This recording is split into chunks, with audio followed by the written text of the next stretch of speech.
going on, man? What's going on, man? This is Game of Takes. I'm Eli.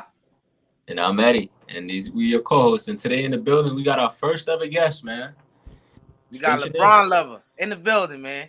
LeBron Lover himself. What's, Introduce yourself, man. what's good, y'all? What's good, y'all? What's good, y'all, man? I'm in the Nah, building Ojo first side. time, man. But we gotta start it off with a shout out, man. Shout out Eli and shout out Ed, man. They doing y'all they doing they thing, man. I He's ain't gonna better. He's lie. scared. He's scared. But yeah, man. Ojo side. That's Ryan, man. I'm gonna change his name, man. I was having a little fun right there. My bad. I'm gonna change his name real quick before we get started. Yeah. I got you, my boy. Don't even worry about it. That's Ryan right there, man. Woo! I'm having a little difficulties over here, man. All right, But but yeah. yeah, just none. Let's start. Let's start it off. And the first topic we got up here today is a very talked about topic: under overrated for Chris Paul. What do you got? I'm gonna start off with Ryan. He our guest. Let's go, Ryan. CP, I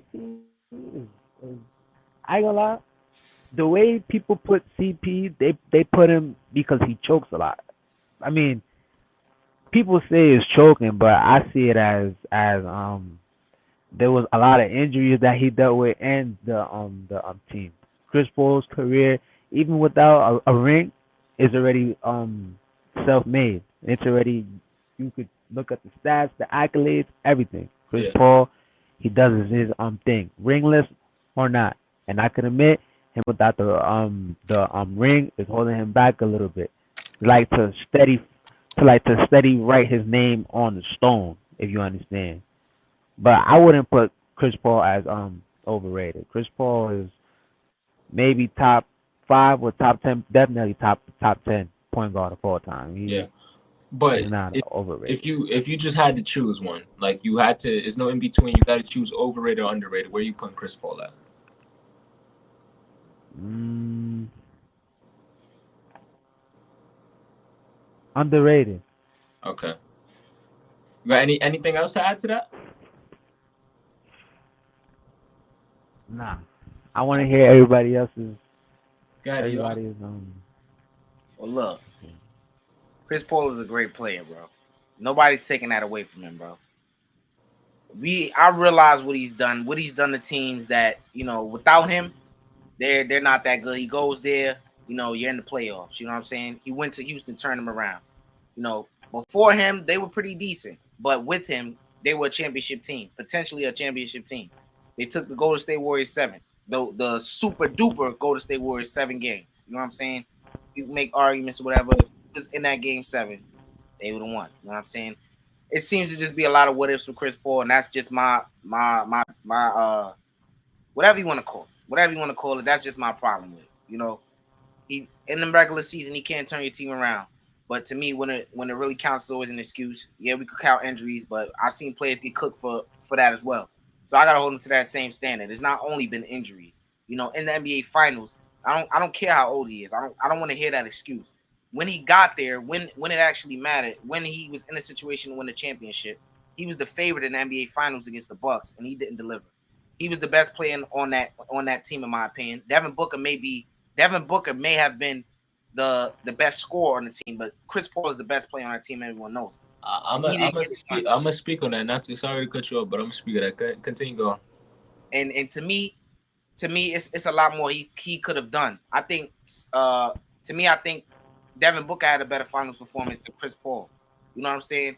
And I think that's where I have my most problem with CP. Not his career in its totality, because we all know that he's a once in a lifetime find as a point guard. You know what I'm saying? Nobody's taking that away from him. He's a Hall of Famer, first ballot. You know, but I just think he hasn't taken that next step yet. He hasn't. All right. But okay. So in retrospect, you're saying he's overrated. If Yeah. you had to choose between one, okay. So I said we obviously me and Ryan just sit on the same And sit hold at on, the same table. also this may be a little bit off, but people say, oh, in Golden State, when they took the Golden State Warriors 7 games, oh, they would have won. if Chris Paul was there? What happened the following year when Kevin Durant was absent in that series? But that's the following year, though. Hold They're talking on, let about me that finish. series. Hold on. When Kevin Durant was absent, and also I think Curry was hurt a little bit in that series. I think he had a finger injury or something of that nature. What happened then? You know what I'm saying? There's always an excuse for him. There's why I say he's overrated, bro. When has he delivered besides in the regular season? So that's a good point. And obviously he choked, 3-1 against the guy he was on the team with, James Harden, back in 2015, I believe. He choked 3-1 to James Harden. And, people use that. He's also when he's up 2-0, he's also, I believe, 0-6 when he's up 2-0 in the series. And those are such great points for Chris Paul. Those are very good points. He chokes a lot. Obviously, like I said, when he's up 2-0, he choked 3-1. But I don't think we should put that on Chris Paul solely because if you go look at the stats and go look back at those times, he had great series during those times. Like in the finals, you blamed him, right? Well, he averaged 22 points with 8 assists off 50 field goal and 50 from the three, and about almost 80 from the free throw. So it's in my opinion, it's very hard to just put the sole blame on him. I done told you plenty of times. I done told Ryan plenty of times. I feel like the problem with that series was just mainly defense. Like, just not being able to stop Giannis, being the fact that in the last 4 games, at each game, a Bucks player had 40 points or more. Giannis had 340 more games, and Chris Middleton had a 150-point game, I believe, or 140-point game. It was just defense solely in that series. So that's why I feel like we can't sit here and blame Chris Paul. Even the times where he choked 3-1, it was defense. James Harden went out there and averaged 32 in that series in 2015. And with Chris Paul, it's like he's 6'1". He's a 9-time all defensive team.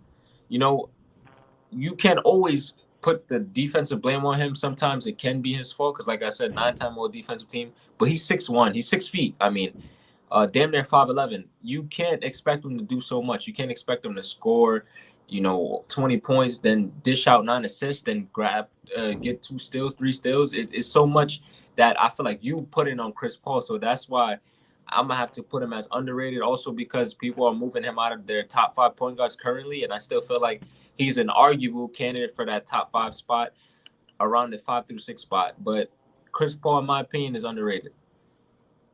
Wow, man. Hey, we ain't done. CP3 got go ahead, a Rookie of the Year, 2 gold medals, 12-time All-Star. Don't bring that gold medal shit up in 11-time. Here. Don't bring that gold medal. Bro, why not? Yeah, bro. Don't bring that. Why not? That ain't the NBA. Why not? We're talking about the NBA, bro. We ain't talking about. So that's basketball. That's his basketball career. That ain't no NBA championship, my guy. It's not. But that's still his basketball career. That's what I'm saying. That shit goes in the basketball. Anyways, 11-time All NBA, 9 defense, 9-time defensive team. We talking about the NBA, bro. Eddie, you. All right, I'm talking about the NBA, and he's 11-time All NBA. Okay. But that gold medal shit. 9-time defensive team. The gold medal shit is. I believe led the whole league in assists 5 times, and then. You can bring up those. I'll give you that. I'll give you all of that. That's all right. So I don't want no gold medal, dude.